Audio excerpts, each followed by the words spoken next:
Israel Adesanya is under fire as fans and fighters both continue to call him out for his boring and defensive fighting style. Izzy is known for knocking guys out, but his last 3 victories came via decision. Number 1 ranked bantamweight fighter Sean O'Malley slammed the critics, praising Adesanya for always doing what's required. He also commented on how Henry Cejudo basically shot himself in the foot. Keep watching this video for more on both stories. First up, not too flashy, Israel Adesanya dominated the middleweight division for quite some time. He successfully defended his title a total of 5 times, but failed against his arch nemesis, Alex Pereira. The first 3 of his title defenses were really exciting. He was knocking guys out left and right and leaving no stone unturned, but we're guessing something changed in his approach by his 4th title defense, as he sort of went on the back foot and looked to school his opponents technically. He wouldn't try to jump in the line of fire or expose himself too much, and just keep collecting points throughout the fight to get a decision victory. It was about that time when fans and fighters started calling him out for being a boring and defensive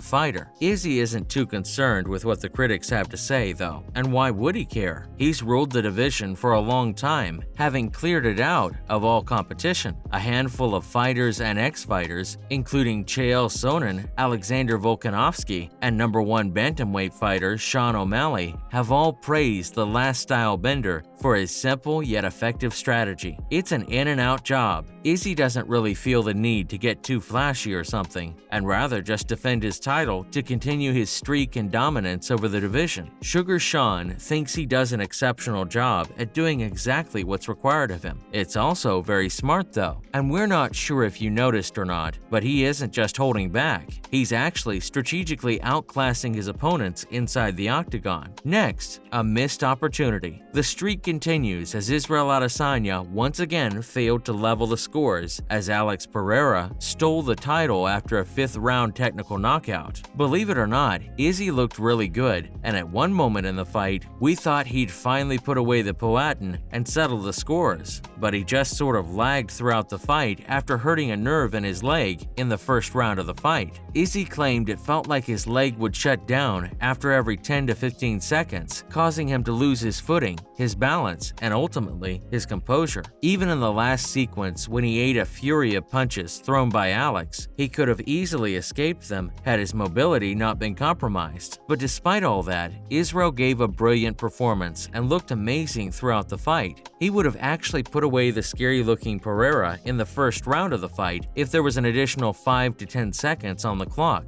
But it is what it is, and if anything, there's going to be a really interesting rematch coming up in the middleweight division because Alex looked beatable, and it looked like Adesanya finally had his number. Both gentlemen weren't afraid to back out of the fire, but Izzy looked really impressive as he continued to pick apart the Powhatan through all 5 rounds. But unluckily, his leg probably didn't let him get out of the fire in the last moments of the fight, costing him his title. Moving on, a technical genius. Love him or hate him, but you can't deny Izzy is a technical genius. He is a true warlord, along with being a brilliant strategist. What looks boring and defensive is actually a combination of crazy strategy paired with some game-changing tactics. At the end of the day, he's the champion, or at least he was the champion. So, he had nothing to prove to anyone, and his opponents needed to go the extra mile and topple him to take the belt. Defensive or boring, call it whatever you'd like, but Izzy was doing what was required as he continued to put away challenger after challenger. And that's also another reason why Sugar thinks Izzy isn't boring or defensive. He's beating the top guys, he isn't backing away from any challenge, and whoever calls him out gets a shot at gold. What else would you want from a champion? At least he isn't like Aljamain Sterling, who's literally holding up an entire division as he goes on a 6-month vacation. There was a lot of commotion about how Alex shouldn't be getting a shot at the title since he was only 3 fights in. He and Izzy had a lot of history, and all Dana was trying to do is sell that. And while there's no doubt the fight made a lot of money, many people thought Adesanya wouldn't take the fight. But what do you know? He not only takes the fight, but puts on an epic show inside the cage, winning respect and love all over again. Following up, the bigger fight. After his controversial win over Peter Yan at UFC 280,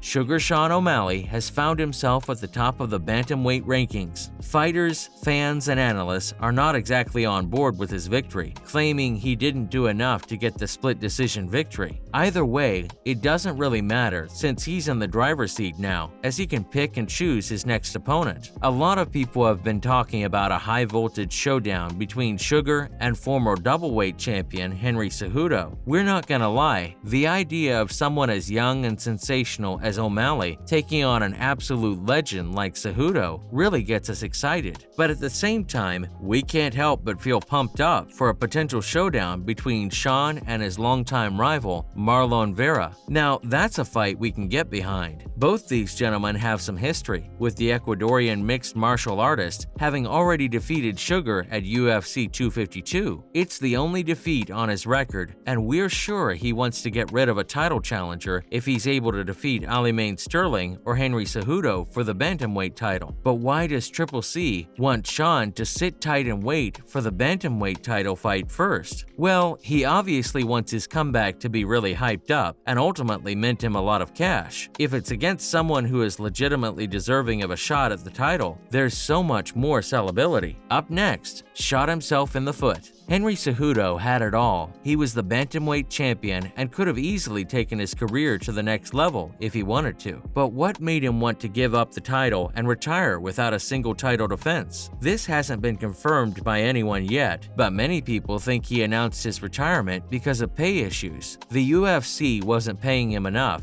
and called it a power move or whatever, but he thought Dana and the UFC would give in if such a high-profile fighter abandoned the title. Number 1 bantamweight Sugar Sean O'Malley thinks Henry shot himself in the foot after he supposedly tried to execute a sick power play with the UFC, and we get it. Fighters need to be paid more, but what about legacy? He could have defended his title a couple of times and solidified his standing in the bantamweight division. And we're not sure if you noticed, but people are already calling him out for trying to dictate his comeback. But that's not how things work. He's a big name in the UFC, no doubt about it, but he isn't McGregor or someone who can get what he wants no matter how long he stays out of the game. Last but not least, an interim title. Since the division champ Aljamain Sterling plans on being on a 6-month vacation, how does a bantamweight interim title fight sound? Imagine an interim title fight between Marlon Vera and Sean O'Malley while we wait for Henry to return and take on the champion. It gives the division some action, since it's kind of unfair how Sterling has so much power to hold up an entire class of fighters, having to wait just for him to get back from vacation. But at the end of the day, it's not about what any of these gentlemen want. It's all about what Uncle Dana wants. He wants a big fight that's going to sell a lot of PPVs and pack an entire arena. And if you ask us, we think Marlon versus Sean is that fight. There's bad blood, history, revenge. Everything is a part of this fight, and that's why it's bound to do better numbers. Also, Henry Cejudo might have a cult-like following, but he isn't exactly popular anymore. The fans still call him out for abandoning the title just for the sake of a better contract. Couldn't he have negotiated a better contract while defending his title? That's it from our side, folks. So, what do you think? Does Izzy have Pereira's number locked in? And should Sean fight Marlon? Let us know in the comments below. Don't forget to hit the like button and subscribe to our channel for more interesting videos in the future. Thanks for watching, and see you next time.